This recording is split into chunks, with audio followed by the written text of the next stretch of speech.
Friends, subscribe कीजिए घर संसार ज्ञान को और दबाइए इस नोटिफिकेशन बेल को ताकि आप देख सकें हमारे वीडियो को सबसे पहले।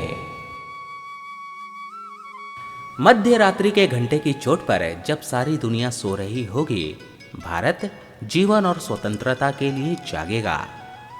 ये शक्तिशाली शब्द हर किसी को याद होगा जो भारत को चाहते हैं। भारत के पहले प्रधानमंत्री जवाहरलाल नेहरू द्वारा कहे गए थे जब 60 साल से ज़्यादा समय पहले भारत आज़ाद हो रहा था। छोटे बच्चों के लिए चाचा नेहरू के रूप में भी जाने जाते हैं। इन सब चीज़ों को जानने के बावजूद क्या आप लोगों ने उनके अनकहे सच और उनकी लालची राजनीति के बारे में कभी सोचा? अगर आप जवाहरलाल नेहरू की गलतियों को जानना चाहते हैं तो आपको इस वीडियो को अंत तक देखना चाहिए। जवाहरलाल नेहरू की पहली गलती, कोको आइसलैंड। 1950 में नेहरू ने भारत का कोको द्वीप समूह बर्मा को गिफ्ट दे दिया, जो कोलकाता से 900 किलोमीटर दूर अरब सागर में है। बाद में बर्मा ने कोको द्वीप समूह चाइना को दे दिया, जहां से आज चीन भारत पर निगरानी कर रहा है। दूसरी गलती, काबू वैली मणिपुर। पंडित नेहरू ने 13 जनवरी 1954 को भारत के मणिपुर प्रांत की काबू वैली दोस्ती के तौर पर बर्मा को दे दी। काबू वैली लगभग 11,000 स्क्वायर किलोमीटर है और कहते हैं कि एक कश्मीर से भी खूबसूरत है। आज बर्मा ने काबू वैली का कुछ हिस्सा चीन को दे रखा है, जहां से चीन भारत पर निगरानी कर रहा है। तीसरी गलती है भारत नेपाल विलय।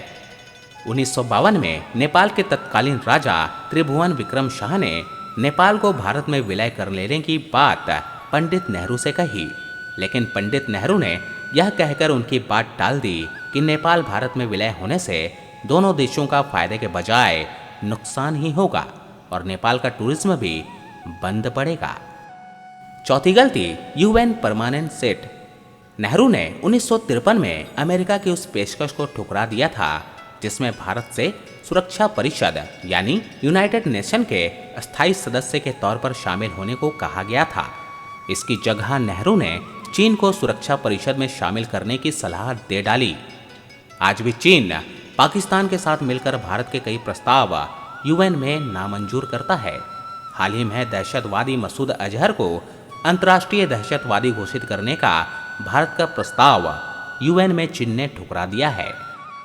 पांचवी गलती, जवाहरलाल नेहरू और लेडी माउंटबेटन। लेडी माउंटबेटन की बेटी पामेला ने अपनी एक किताब में लिखा है कि दोनों के बीच संबंध था। लॉर्ड माउंटबेटन भी दोनों को अकेला छोड़ देते थे। अब खुद लॉर्ड माउंटबेटन अपनी पत्नी को एक गैर के साथ खुला क्यों छोड़ते थे, यह एक राज है। लोग मानते हैं कि ऐसा कर लॉर्ड माउंटबेटन जवाहरलाल नेहरू से भारतीय सेना और आर्थिक नीति के कई राज निकाले थे। छठी गलती है पंचशील समझौता। नेहरू चीन से दोस्ती के लिए बहुत ज़्यादा उत्सुक थे। नेहरू ने 1954 को चीन के साथ पंचशील समझौता किया। इस समझौते के साथ ही भारत ने तिब्बत को चीन का हिस्सा मान लिया।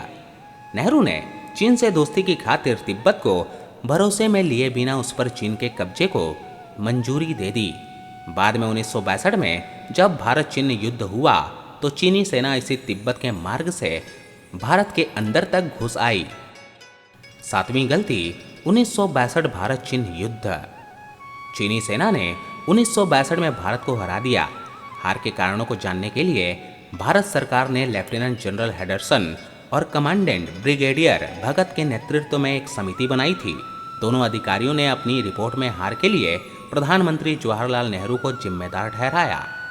चीनी सेना अरुणाचल प्रदेश, आसाम, सिक्किम तक अंदर घुस आने के बाद भी नेहरू ने हिंदी चीनी भाई भाई कहते हुए भारतीय सेना को चीन के खिलाफ एक्शन लेने से रोक रखा था। परिणाम स्वरूप हमारे कश्मीर का लगभग 14,000 स्क्वायर किलोमीटर भाग पर चीन ने कब्जा कर लिया, जिसमें कैलाश पर्वत, मानसरोवर और अन्य तीर्थ स्थान आते हैं। तो ये तो फ्रेंड्स पंडित नेहरू की गलतियां जिसे आज तक भुगत रहा है भारत। अगर आपको ये वीडियो पसंद आया हो तो लाइक और शेयर करना ना भूलें। साथ ही साथ सब्सक्राइब करना भी ना भूलें। इस वीडियो को देखने के लिए धन्यवाद।